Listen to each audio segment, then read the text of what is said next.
İnsanlar değişmez dendiğinde ilk itiraz bilim insanlarından gelir. Çünkü doğada sürekli bir devinim içinde olan tek gerçeklik değişimdir. Anne.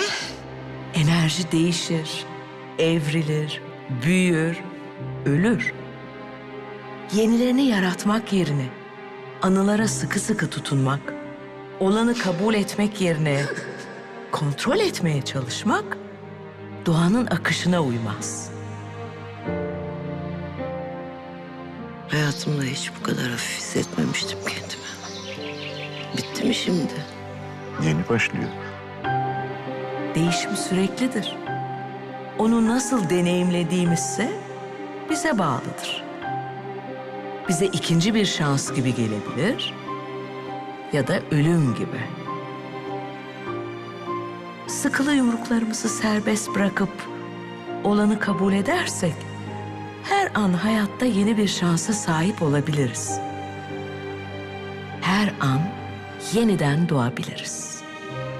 İstanbullu Gelin final bölümüyle Cuma akşamı Star'da.